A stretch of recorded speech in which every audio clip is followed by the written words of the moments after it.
I no longer meet the needs of anybody who is pulling away from me or using any form of avoidance or withdrawal in order to communicate that they are unpleased with something going on between us.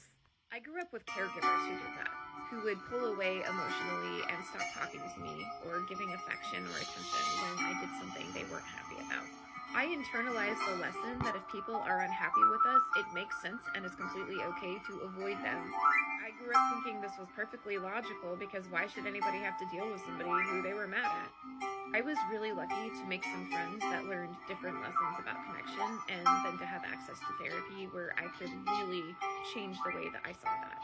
I learned that trying to meet the needs of people who were showing me that they didn't want to connect with me was codependent.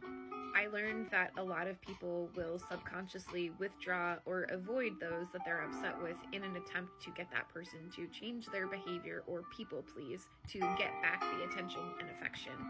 This is basically a series of being forced to jump through hoops in order to move through conflict or hurt. Learning that there are people in the world who are willing to stay connected through conflict because they value your place in their life really changed everything for me. I can both understand why people use avoidance and withdrawal as a strategy for dealing with their feelings inside of relationships, and I no longer accept it in my own. I do not think that it is a viable or valid strategy for building long-term emotional safety or connection, and the research supports me. Emotional disconnection lights up the same part of our brain that goes off when we experience physical pain. So while on the surface it may just look like a person exercising their autonomy, they're actually engaging in behavior that causes the same internal reaction for us as if they slapped us in the face.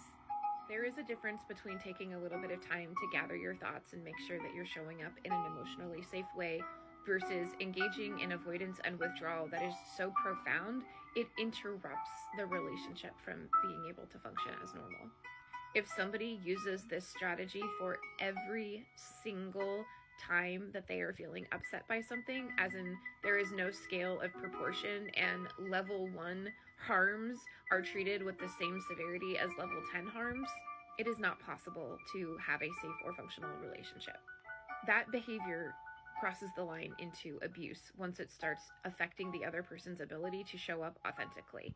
That type of behavior creates an environment where your partner has to people please you and never make a mistake because you have the same reaction to small transgressions as you do horrifying abuse.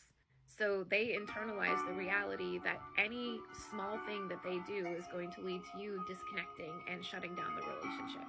That's not acceptable. It's not healthy. It's not justified.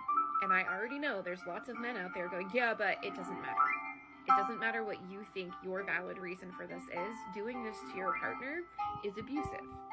It forces your partner into a position of having to earn back your attention and company and presence.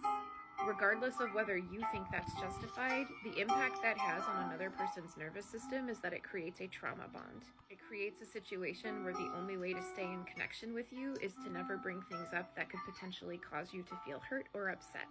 I personally choose not to meet the needs or asks of anybody who uses this form of behavior towards me. I am not motivated by abandonment. I am motivated by connection. When a person shows me that they value connection with me and that they are seeking to stay connected with me through conflict, I will go out of my way to meet their asks and needs to the very best of my ability every time. But if you're showing me how easy it is to separate from me, I don't care what your needs are.